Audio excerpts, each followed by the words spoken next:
Welcome to how to use a payroll reconciliation worksheet for W-2s in Sage Intacct. What we're going to cover is the process to reconcile your payroll tax returns to your W-2 or W-3 information.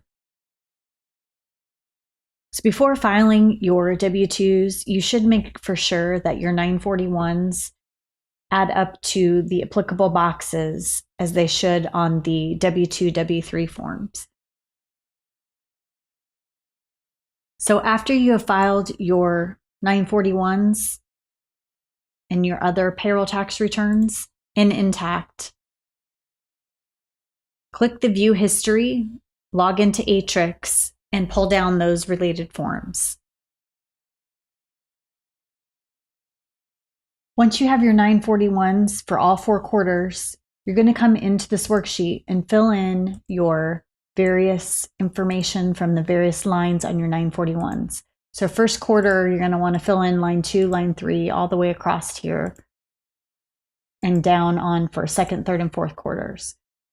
Once you have this filled out and you have these totals, you're going to want to make sure that when you run the W-2 in Atrix and start this process, before you finish your W-2, W-3, that you want to make for sure that the wizard shows these totals when you're filing that W-2.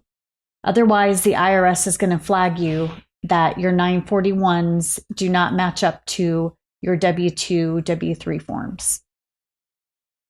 If you want to take this a step further, you can reconcile and should reconcile your wages and your payroll and payroll tax activity to your GL. So you can see here I've got gross wages. I've got the tie out down here for gross wages. This is a simple structure.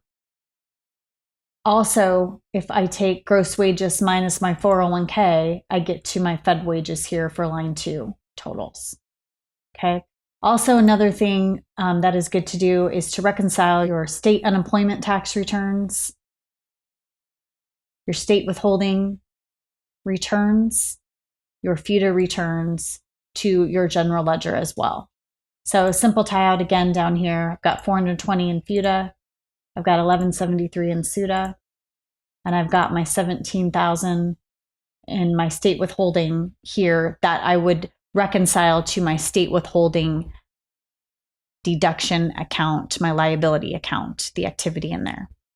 Okay, so just a simple worksheet, but you want to make for sure at the minimum you reconcile your 941s to your W-2 totals.